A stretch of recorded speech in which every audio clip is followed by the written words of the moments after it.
Nacional de Ingeniería, profesor Yoshikawa de la Universidad de Tokai,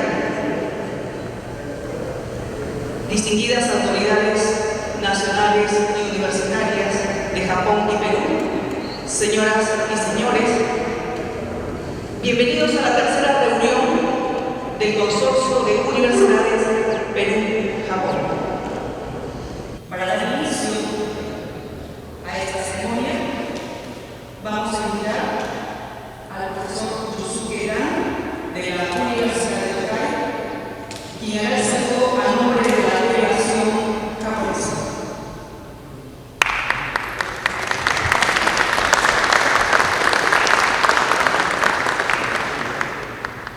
Ladies and gentlemen, buenos días and good morning.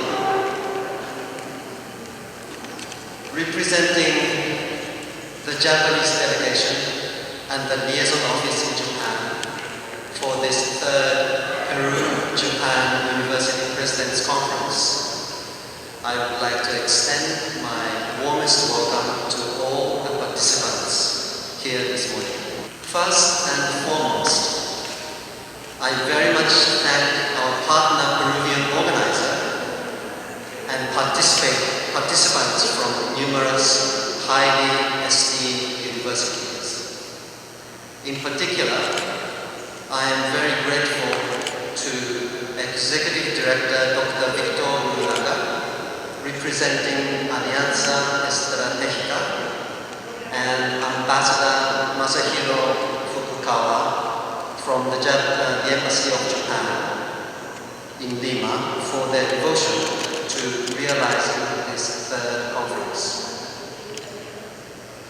For Japan, Peru was the first nation in South America with which we started our diplomatic relations back in 1874. This conference is officially recognized as one of the ceremonial events commemorating the 140th anniversary of that occasion. Those participants may well remember that the first meeting held in Lima in 2009 was part of the event celebrating the 110th year of Japanese migration into Peru. Peru is a leading friend of Japan in the Americas. Of late, we witnessed our close ties with Peru in the form of the investment agreement in 2009, followed by the economic partnership agreement in 2012, in addition to our cultural and historical ties. We look forward to furthering our close ties across the Pacific. In the field of academic cooperation between the two countries, the archaeological exploration by the University of Tokyo in the Andes in 1958 marked the beginning of our ties. For Japan, Peru continues to be our main partner in terms of archaeological and anthropological research in the Andes. The presence of the Japanese community numbering 19,000 has led to a high interest in the study of the Japanese language and culture.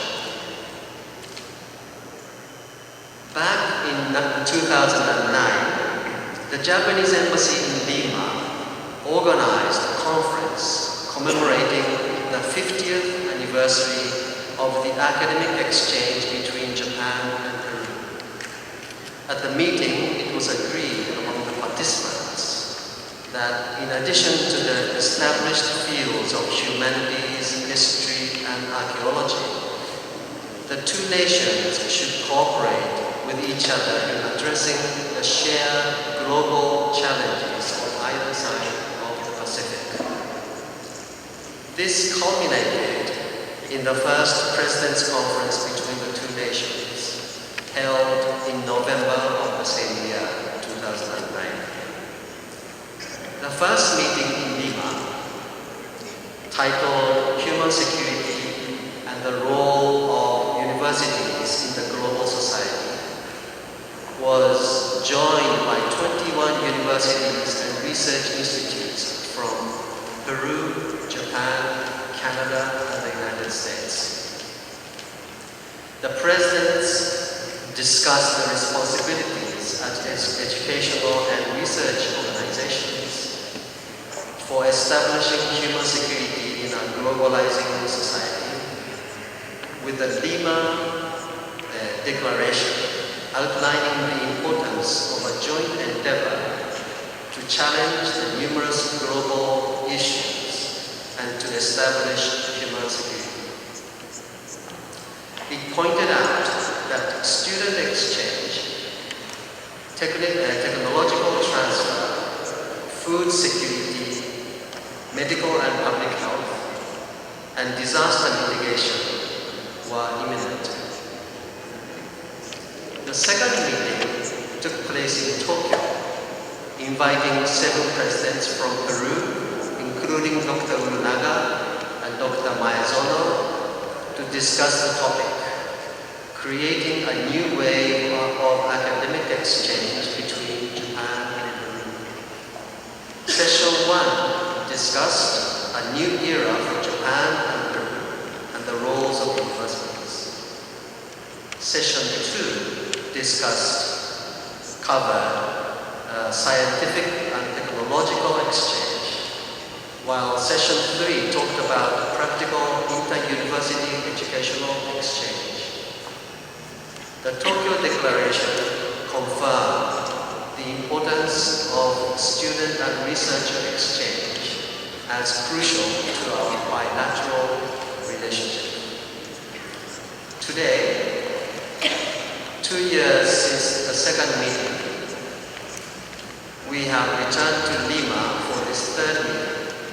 We have selected sustainable development, academic mobility, and the economic partnership agreement as our 3 pillars for this occasion.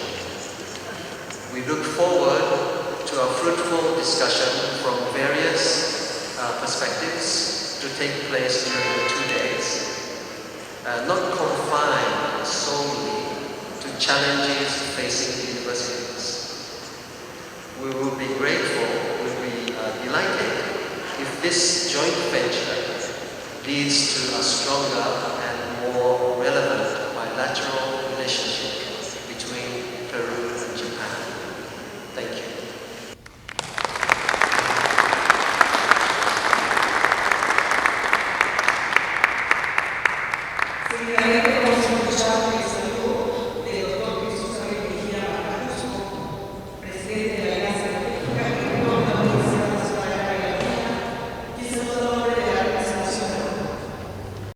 Bien, buenos días a todos. Señor Yoshikawa, embajador de Japón en el Perú. Señor Yoshikawa, representante de la Universidad de Tokai. Doctor. Señor rector de la Universidad de San Marcos. Señor rector de la Universidad Nacional de Ingeniería. Señores rectores de las diferentes universidades de Japón. Señores rectores, representantes de las universidades peruanas, señores presentes, quisiera en principio dar la cordial bienvenida a Lima y a Perú, a tan distinguidos representantes de las diferentes universidades del Japón en esta tercera conferencia del Consorcio de Universidades Japonesas y universidades del Perú, representados en este caso por la Alianza Estratégica. Quería manifestar nuestra complacencia desde que en 2002, fecha en que se conforma la Alianza Estratégica, en principio promovido por estas 3 universidades centenarias, la Universidad Mayor de San Marcos, la Universidad Nacional de Ingeniería y la Universidad Agraria La Molina, Se han dado pasos importantes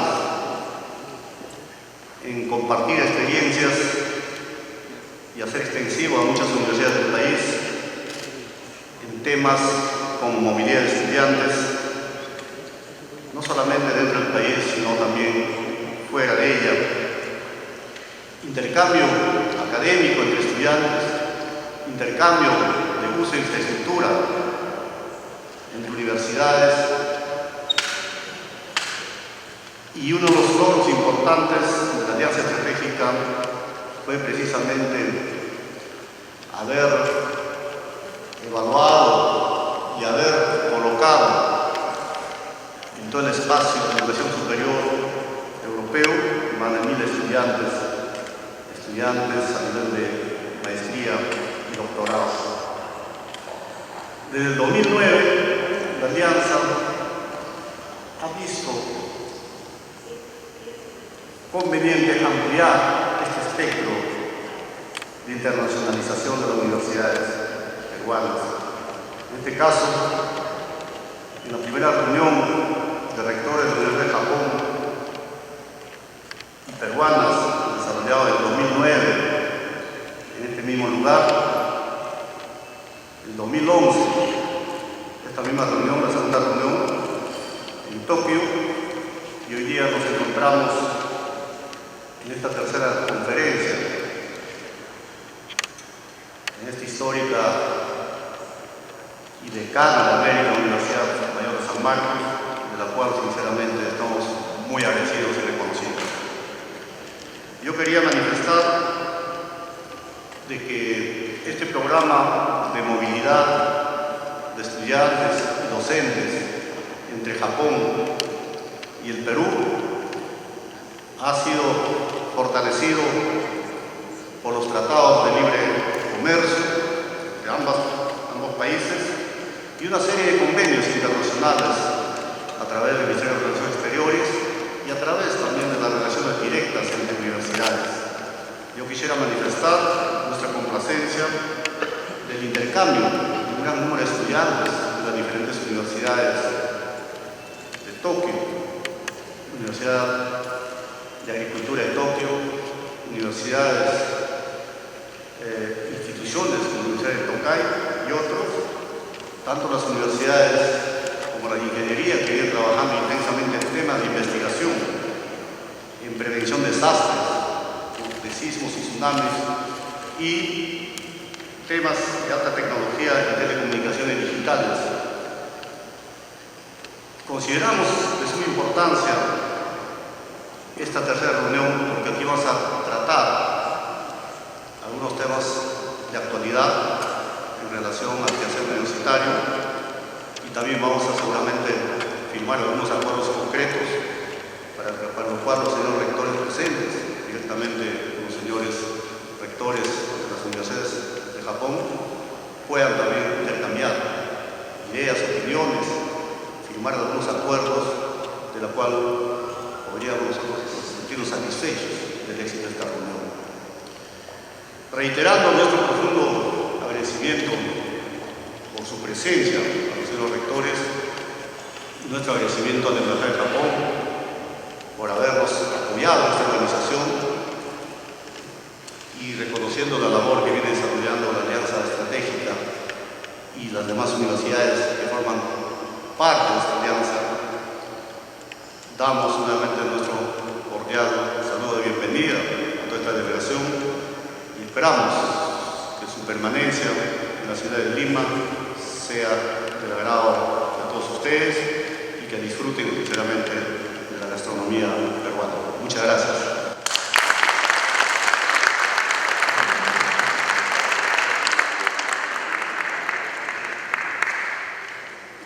Bien, vamos a dar inicio al acto inaugural, escuchando las palabras del señor Yoshikawa, embajador de Japón en Perú, quien va a dar las palabras por parte de Japón. Cabe señalar que el doctor Mejía es presidente de la Alianza Estratégica hasta hoy y asume inmediatamente el doctor Pedro Cotillo Segarra, rector de la Universidad San Marcos.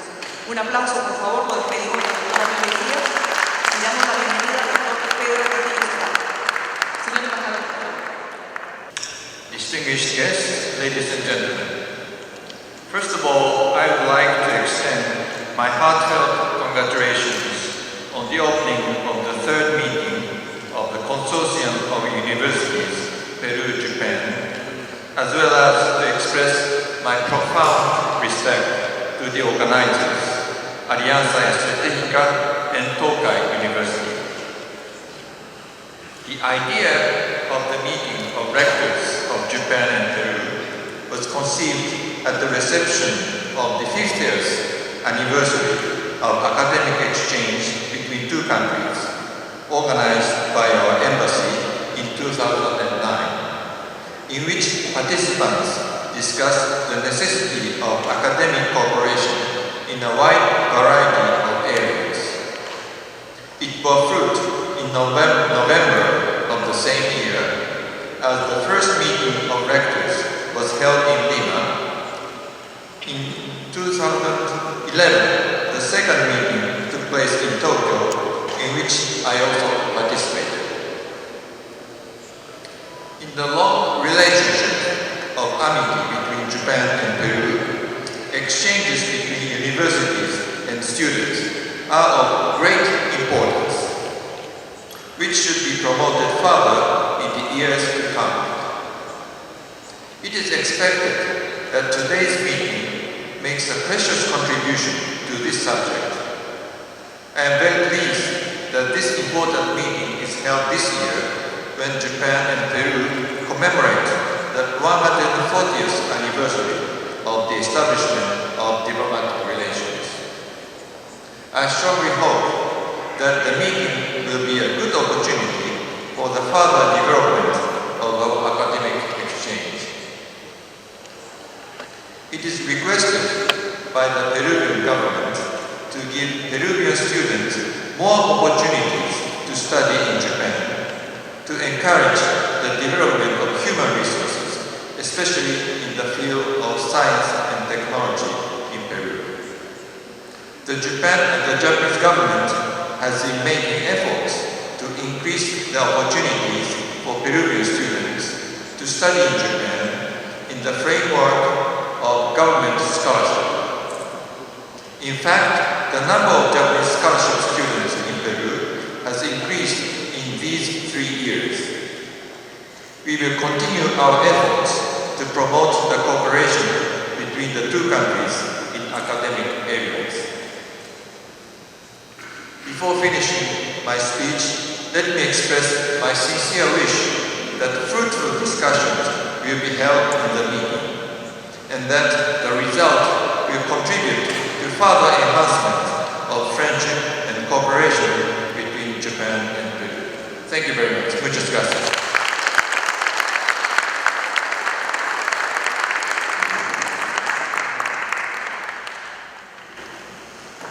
A continuación, invitamos al doctor Pedro Cotillo Segarra, flamante presidente de la Alianza Estratégica y rector de la Universidad San Marcos, para las palabras de inauguración.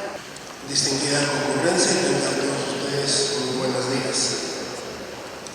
Señor Masahiro Fukukawa, embajador de la República de Japón. Señor rector de la Universidad de Tokai. Doctora Abel Mejía, rector de la Universidad Nacional de Cataluña. Doctora Aurelio Padilla, rector de la Universidad de Ingeniería.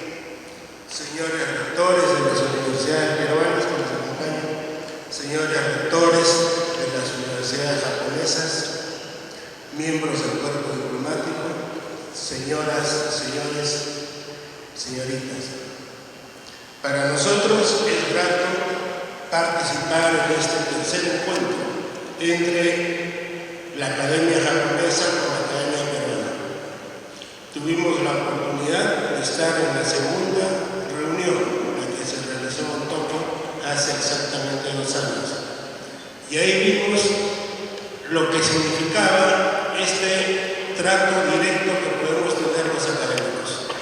El intercambio no solamente científico, tecnológico, sino también el intercambio humano, humanístico, cosas muy importantes para nosotros que tenemos la responsabilidad de educar a los jóvenes y prepararnos para un futuro ejercicio profesional.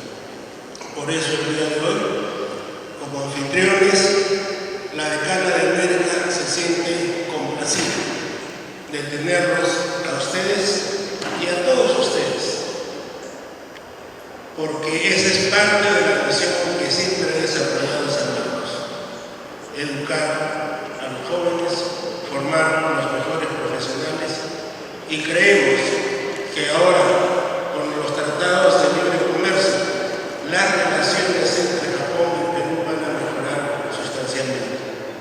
Nosotros necesitamos tecnología, necesitamos soporte económico, necesitamos alcanzar un desarrollo sostenible. Y eso solamente va a ser posible si mejoramos nuestros conocimientos, si producimos más investigación y desarrollamos una mejor tecnología nacional. Por eso sean bienvenidos a esta casona que los recibe con los brazos abiertos. Gracias a todos ustedes por vuestra presencia.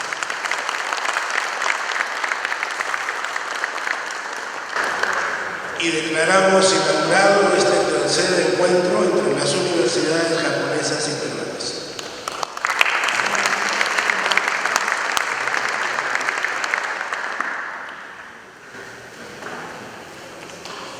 Distinguidas personalidades, invitados, de esta manera se ha llevado a cabo el acto inaugural. Vamos a invitar al doctor Naoto Yoshikawa de la Universidad de Hawái, Tokai. Él nos va a hablar sobre la insostenibilidad de Japón. El tema es el desarrollo sostenible.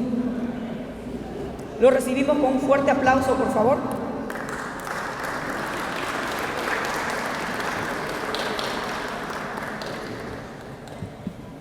Thank you. My name is Naoto Yoshikawa. I am a professor in Tokai University in Japan, and at this moment, I'm a chancellor of the Hawaii Tokai International College. And today, this title is not really a comfortable title for many people, I think. However, Dr. Portillo mentioned we have to really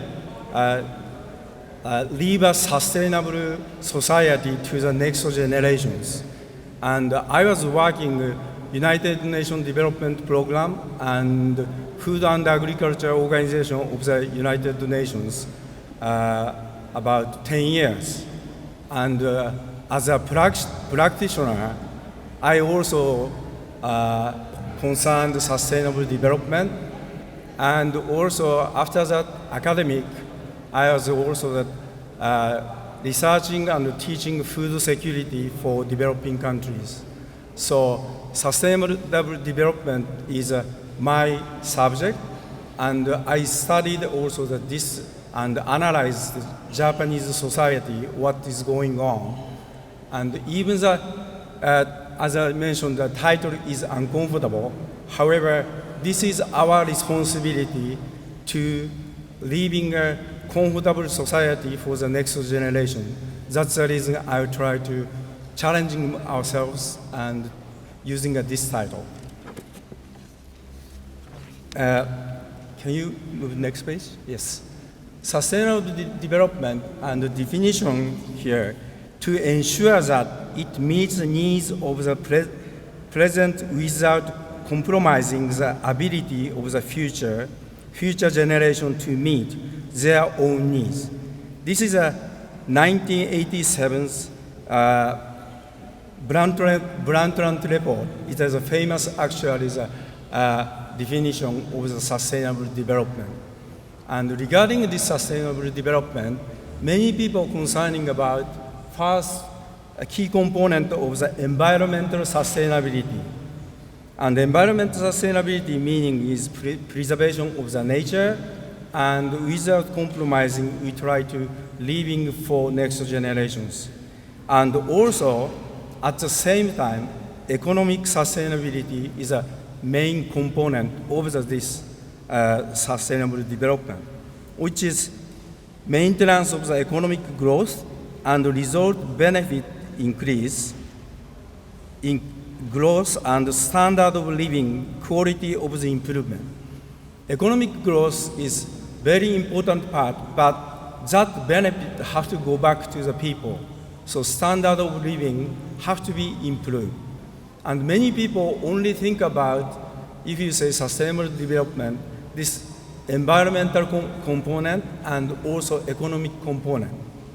However, sustainable development is not only these two components, and the socio-political sustainabilities, establishment of the appropriate socially recognized sustainable development policy and its implementation. This is big government involvement is needed.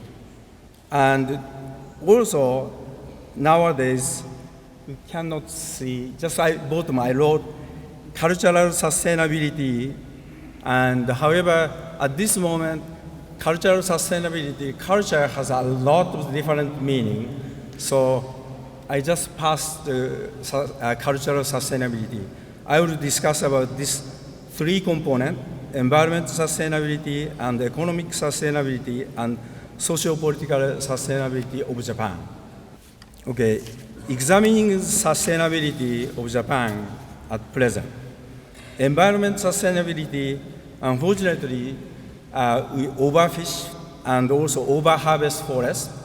Nowadays, most timber and wood we are importing from the Southeast Asia, and water, soil, and air pollutions. Certain way we are controlling it, but unfortunately, everybody heard about, and at present, and Fukushima's also the nuclear power plant's accident, still radioactive substance is polluting to the soil and air and also the water. And economic sustainability,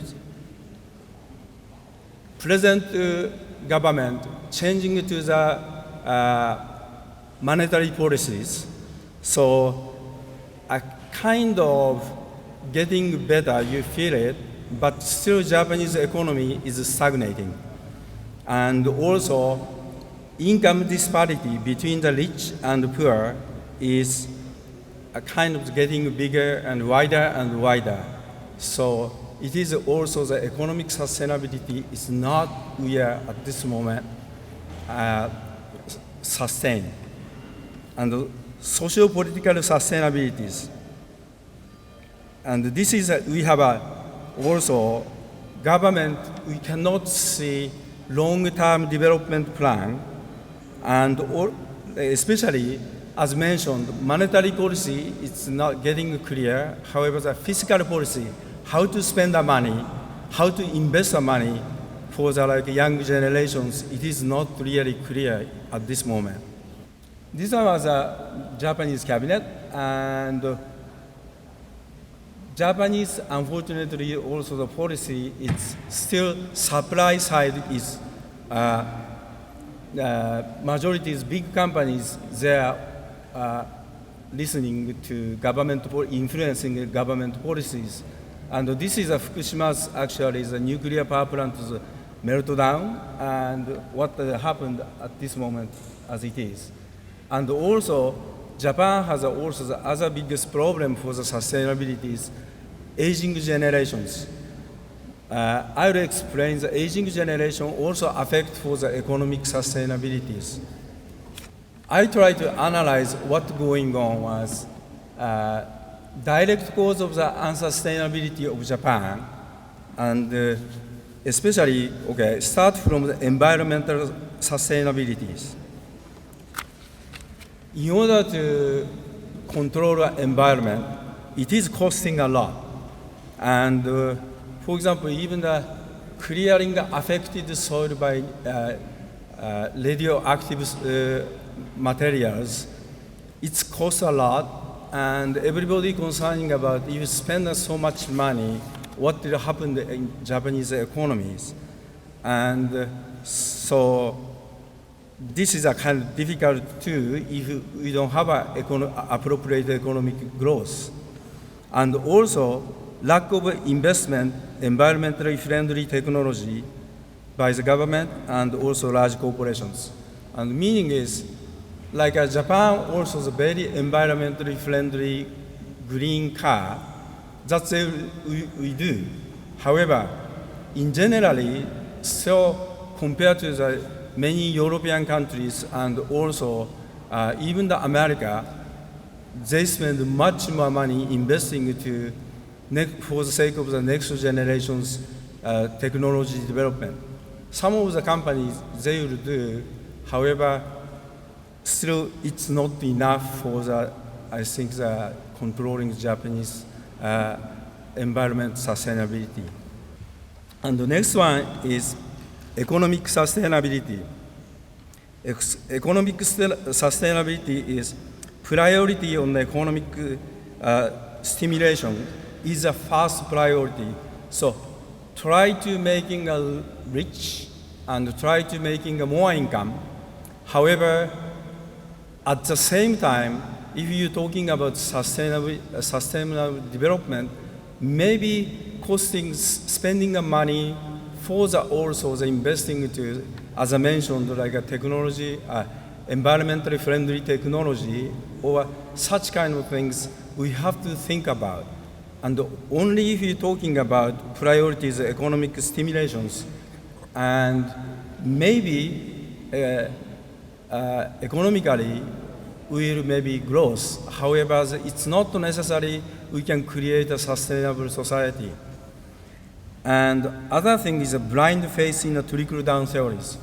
And as I mentioned, development theory is basically my majors, and trickle-down theory meaning is one part of the society become rich, and rich people spend the money, and everybody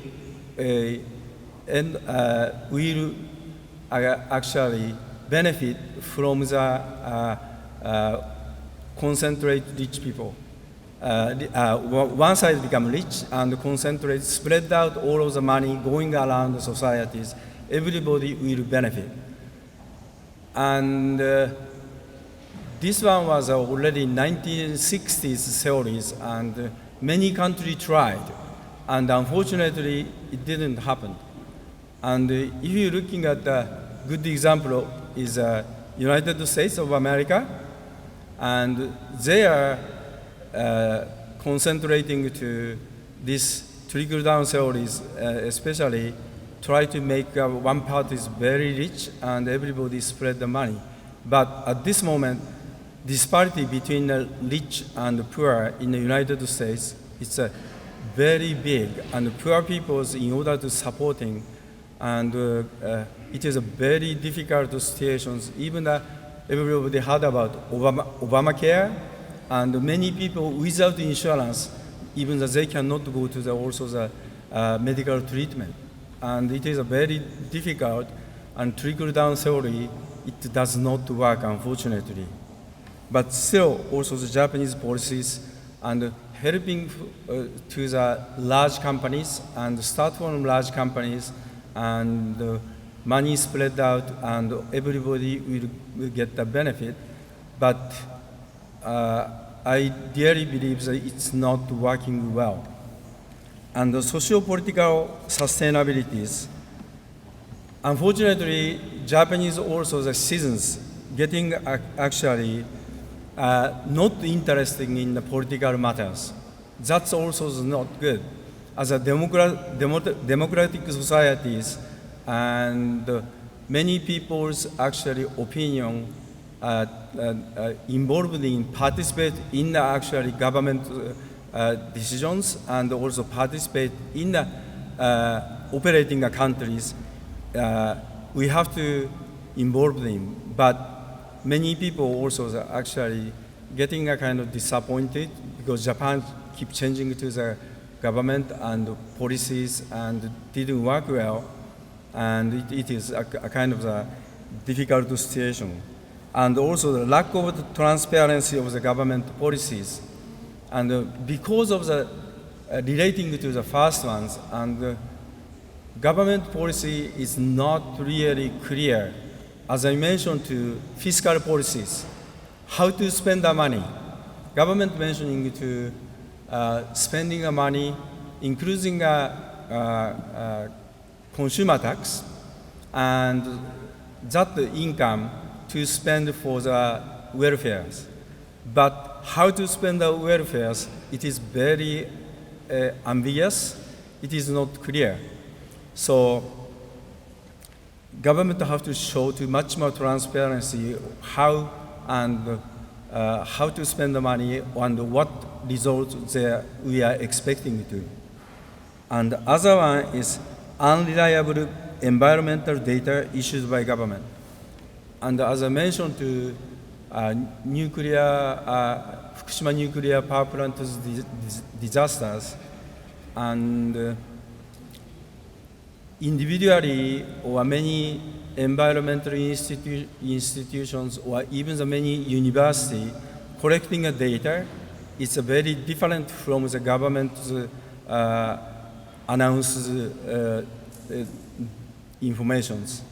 So people is very confusing, and we have to really get much more convincing data properly, and what is going on, people should know.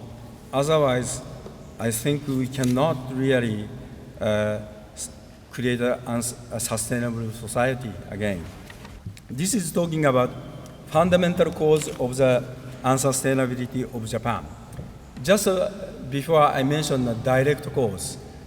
And what this problem is, I think that this is many countries, not only the Japan I'm talking about. Perception of the environmental problems are isolated issue. This is a wrong concept. For example, maybe air is polluted, and so in order to control the air, maybe controlling gas emission from the car or like big factories. But that's not only the issues. What is Japanese industrial structures and the social structures we have to look at? Environmental problem is not on isolated issues, much more integrated society's issues. That's really we have to look at. And next one is the first priority given to the economic recovery by the government and large enterprises. As just mentioned, trickle-down theory doesn't work. And first priority, of course, we have to recover the economy properly, but what's for? It's not for the sake of the making money, not for the sake of the paying debt, for the sake of the improving the standard of the living of the people. That's the reason we priorities concentrating to economy. We have to think about what's the reason for, and this is very ambiguous at this moment. And the next one is no reflection of the minority and majority opinions on the government policies. And because of the actually try to economic recovery fast, and majority people's concerns still, if you're looking at even that after the almost 3.5 years ago, it's like a tsunamis, north east areas, many village is not really recovered, and also even the Fukushima nuclear power plant is also it's not contained, and many people worry about. However, it is not reflecting to the present government policies. And next one is rapid aging society due to the low birth rate. This one, young people's number getting smaller and smaller, and reason for I think is smaller is at this moment Japan's family used to be we have a big families, but nowadays most of the nuclear families and wife and husband, both of them, they have to go work. And if you do that, and we cannot making children, it's a very difficult situations. And so most probably, we have to make in a society women can work much more comfortably. And aging society, I will explain next pictures. It is very difficult to making a sustainable economic growth for sustainable way. And next one, this is maybe here we are talking about the universities, our role, very important role, and we should much more, including a government and ourselves also much more invest in the education for the next generations. What we can do is very limited. And 10 years ago, and the next 10 years, it will be a completely different society. And the next 10 years later, the society, who can deal with? Present young people, they will deal with. And maybe they have also, they face the different also the problem. So what they can deal with is we try to helping them to educate. And unfortunately, at this moment, the Japanese, even the grade school, because of the small number of the children and children getting very spoiled and without appropriate educations, they can also graduate into the high school, and it is getting very unfortunate situation, even the Japanese educational system. Just I mentioned, this is a present Japanese population pyramid, so-called. This side is a male populations, men's populations. This side is a female populations. And around this population is very big, and the children, this is the age. And this part, children's population is very small. And this first one is 1950s, very pyramid shape. So young population has a big numbers. And this one is year 2000 populations, actually the graph. And this is 2050's expected population, actually the graph. And if you become like this, what will happen is one young people have to support 2.5 to 3 old populations. And so young people have to make an income 3 times more than now. And so in order to avoid to like this, we have to making a population shape much more like a pyramid way, maybe pyramid way much more, because fortunately Japanese longevity is getting longer and longer, so maybe much more not like this pyramid shape, much more a kind of the straight type of the pyramid shape, but not like this way. This is very difficult. And this is a demonstrations, anti-nuclear power plants demonstrations. And people gathered a lot. And however, nuclear power plants policy, still it's not really clear. And as it is going on, that's as I mentioned, even the minority and the majority's opinion doesn't reflect of the government policy at this moment. That's the reasons actually the people getting also the apathy, meaning is ignoring political issues and getting a kind of disappointing to participating in the political also the decision making. And this is a present Tokyo's actually the pictures. Can you move to the next? And this one is, it's not mine, actually. It's called Japan's Society in the 21st Century. 2006, this book was published, and many different majors professor wrote about 2006 these 3 scenarios. And bureaucracy and legislatures, meaning is government and large enterprise at this moment in Japan, this is a decision-making actually power and policy implementation actually bodies, institutions. And however, the society has a lot of the contradictions. Many people, structural change, they are also asking for, and also demand of the new eras. They want to change to the different type of the eras. And according to this book, there's 3 scenarios. If maybe constructive distractions, this is Schumpeter's words actually, if world is completely, in order to new things to making to break down the structure and the system, maybe it will happen to chaos. But if after this chaos, maybe there's a hopeful futures we can maybe create, or we don't know what is going on, where we are going to. And if chaos does not spread, meaning is constructive destruction didn't happen, apathetic and stagnated society as keep going on.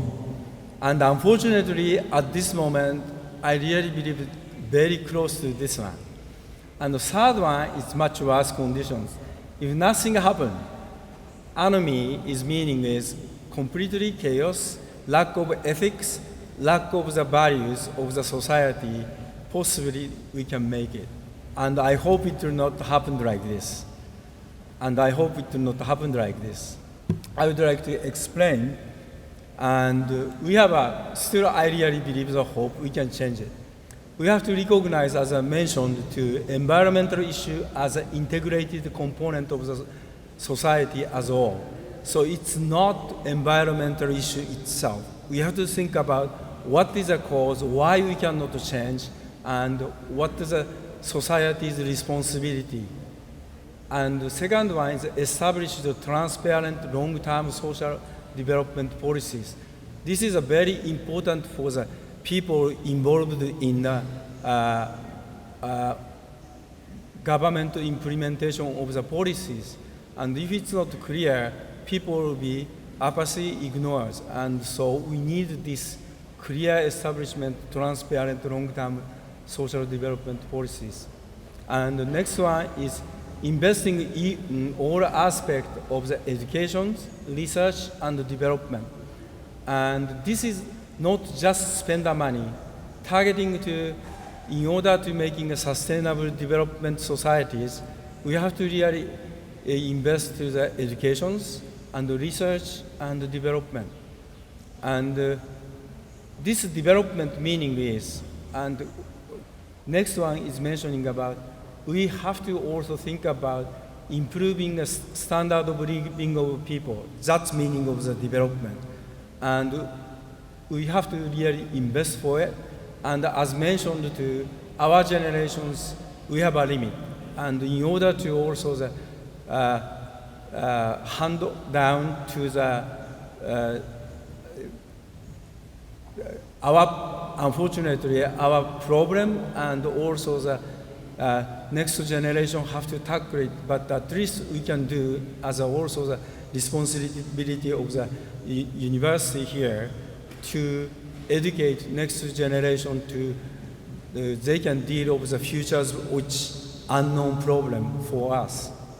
And also re-establishing ethics, humanity conscious or human-centered actually ethics, we have to really develop it in a free market society.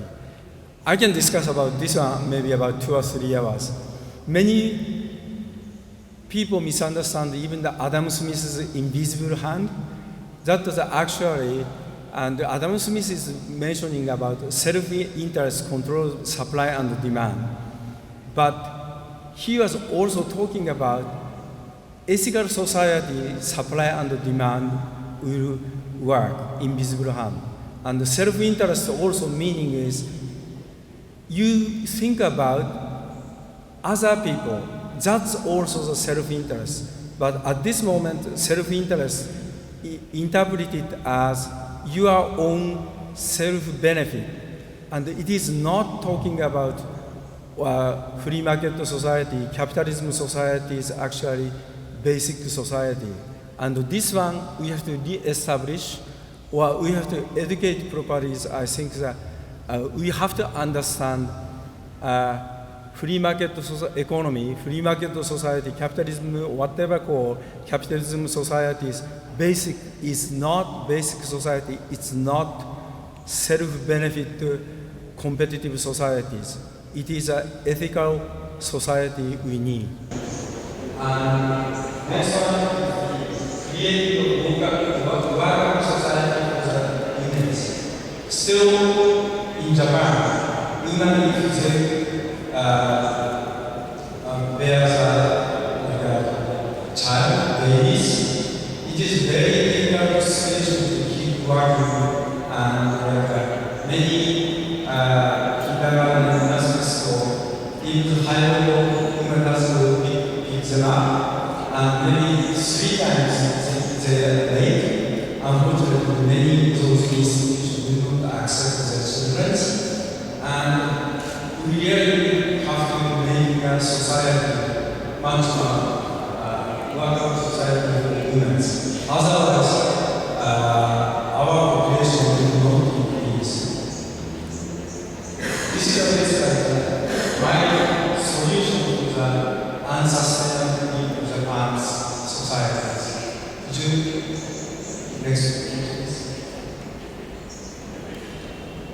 Next please. Yeah. This is what we are looking for. Nice education, and also the continuing research, and also the investing research, and also we are trying to understand not only the economic development itself, many like agricultural areas, green areas, and also technologies we can cover many of those kind of modern city. However, at the same time, commonly we can live. But we have to invest also technology and education in order to live this type of society. This is just the difference of approach I use. Thank you very much.